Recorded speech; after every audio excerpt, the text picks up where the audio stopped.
சென்னையில் நிலவும் கடும் மின்வெட்டு காரணத்தை காட்டி மாஸ்டர் மகேந்திரன் அவர்களிடம் எழுப்பப்பட்ட கேள்விக்கு அவர் கூறிய பதில் சர்ச்சையை ஏற்படுத்தியிருக்கின்றது. இது குறித்தும் ஹபீபி திரைப்படம் மிகப்பெரிய அளவிற்கு தமிழ்நாட்டில் வெற்றியை பெற்றிருக்கின்றது. இதை குறித்தும் இந்த காணொலியை பேசவிருக்கின்றது. நீங்கள் நமது வலைவலிக்கு வருவது புதியதென்றால் மறக்காம நம்ம சேனலை சப்ஸ்கிரைப் செய்து வைத்துக்கொண்டு நமது காணொலியை பிறருக்கும் பரப்புங்கள் என்பதை கூறிக்கொண்டு வாருங்கள் காணொலிக்குள் செல்லலாம். முதலில் மாஸ்டர் மகேந்திரன் குறித்த சர்ச்சையை பற்றி பேசிவிடுவோம். சென்னையில் நிலவும் கடும் மின்வெட்டு குறித்து நடிகர் மாஸ்டர் மகேந்திரன் அளித்த பேட்டி இணையத்தில் பெரும் சர்ச்சையை எதிர்ப்புகளையும் கிளப்பியுள்ளது.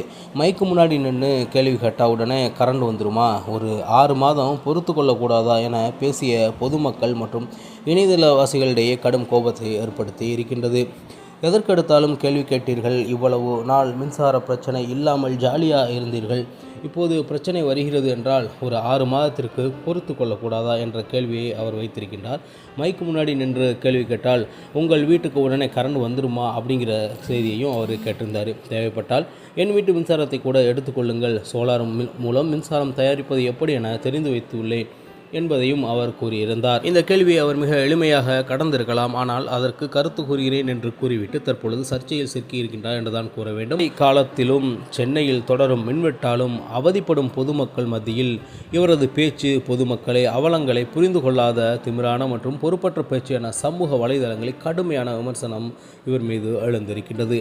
அடிப்படை வசதியான மின்சாரம் குறித்து கேள்வி கேட்பது குடிமக்களின் உரிமை என்றும் அதனை ஜாலியாக இருந்தீர்கள் என கொச்சைப்படுத்துவது தவறு என்றும் பலரும் எதிர்ப்பு தெரிவித்து வருகின்றார்கள். மகேந்திரன் இதற்கு முன் தான் நடித்த லேபிள் வெப் தொடரில் இடம்பெற்ற கெட்ட வார்த்தை பேச்சுகளை நியாயப்படுத்தி பேசிய சர்ச்சையில் சிக்கியவர் என்பதும் குறிப்பிடத்தக்கது.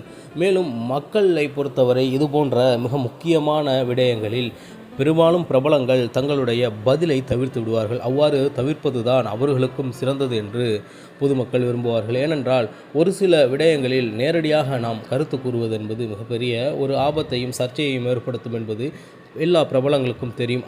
அந்த விடயம் தெரியாத நம்ம மாஸ்டர் மகேந்திரன் அவர்கள் பதிலை கூறி தற்பொழுது சர்ச்சையை சிக்கியிருக்கின்றார். அவர் எப்படி எதிர்காலத்தில் வெளியே வருகின்றார் என்பது பொறுத்து தான் பார்க்க வேண்டும். அடுத்ததாக ஹபீபி திரைப்பட விமர்சனம். மீரா கதிரவன் இயக்கத்தில் கஸ்தூரி ராஜா, புதுமுக நடிகர் ஈசா மற்றும் மாளவிகா மனோஜ் நடிப்பில் வெளியாகியிருக்கின்ற ஹபீபி திரைப்படம் தமிழ் இஸ்லாமியர்கள் வாழ்வியலை, எளிய மனிதர்களின் எமோஷன்களையும் நேர்மையாக பேசும் ஒரு அழுத்தமான பீரியட் டிராமா. இப்படத்தின் விரிவான திரைப்பட விமர்சனங்களை பார்க்கலாம். நெல்லை மாவட்டம் கடையநல்லூர் பகுதியில் 1980களில் இந்த கதை என்பது துவங்குகிறது. பாரம்பரிய கைத்தறி நெசவு தொழில் செய்யும் யூசுப் கான் என்ற கஸ்தூரி ராஜா மற்றும் அவரது குடும்பத்தை சுற்றிய கதை நகர்கிறது. விசைத்தறி வருகையால் கைத்தறி தொழில் நலிய தொடங்க குடும்ப பொருளாதாரத்திற்கு பலரும் வெளிநாட்டு வளைகுடா நாடுகளுக்கு செல்ல வேண்டிய தேவை நேரிடுகின்றது. யூசுப்பின் மகன் அபுதாஹிர் அதே சமூகத்தில் சற்றே அந்தஸ்தில் உயர்ந்த நிலோபர் மாளவிகா மனோஜ் மீது காதல் கொள்கிறார். பொருளாதாரத்தில் சூழல் மற்றும் சமூக கட்டுப்பாடுகள் காரணமாக இவர்களின் காதலுக்கு பல தடைகள் ஏற்படுகின்றன. இறுதியில் அபுவின் காதல் என்னவானது, இந்த எளிய நெசவு குடும்பத்தின் வாழ்க்கை எப்படி மாறியது என்பதுதான் ஹபீபி திரைப்படமாக பார்க்கப்படுகின்றது. படத்தின் பிளஸ் பாயிண்ட்களாக ஒரு சில விடயங்களை பார்க்கலாம்.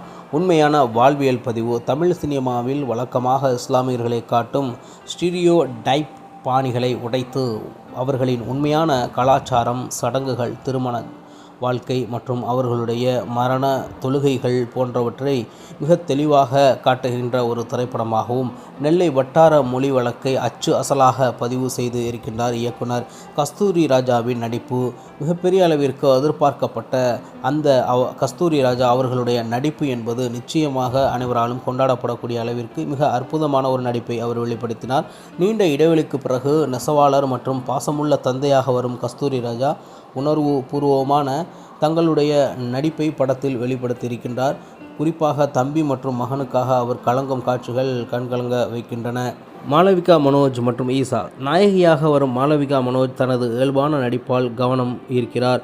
புதுமுக நடிகர் ஈசாவும் டீனேஜ் பையனாக பாத்திரத்திற்கு பொருத்தமாக நடித்திருக்கின்றார்.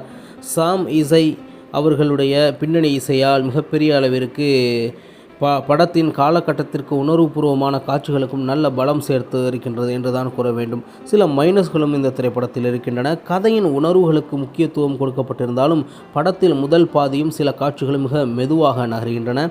காதல் மற்றும் குடும்ப பின்னணியில் இன்னும் வலுவான திருப்பங்கள் வைத்திருக்கலாம். சில இடங்களில் வழக்கமான தமிழ் சினிமா க்ளோஸ்அப்கள் எட்டிப்பட்டிருக்கின்றன என்றுதான் கூற வேண்டும்.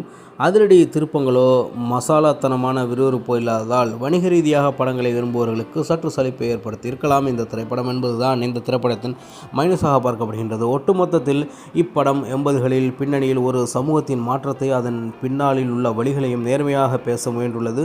விறுவிறுப்பான கமர்ஷியல் படங்களை தாண்டி யதார்த்தமான மற்றும் உணர்வுபூர்வமான வாழ்வியல் படங்களை ரசிப்பவர்களுக்கு திரையரங்குகளில் ஹபீபியை தாராளமாக காணலாம் என்பதுதான் இந்த திரை விமர்சனத்தின் முடிவாக இருக்கின்றது. மேலும் இந்த திரைப்படத்திற்கு 10க்கு 8 என்ற கணக்கில் இவர்களுக்கு மார்க் கொடுக்கலாம் என்பதுதான் இந்த காணொலியின் மிக முக்கிய மையக்கருவாக இருக்கின்றது. மீண்டும் நல்ல ஒரு திரை விமர்சன காணொலியின் செய்தியுடன் உங்களை சந்திக்கின்றேன். அதில் உங்களிடமிருந்து விடைபெறுவது உங்கள் தமிழ் செய்திகள். நன்றி, வணக்கம்.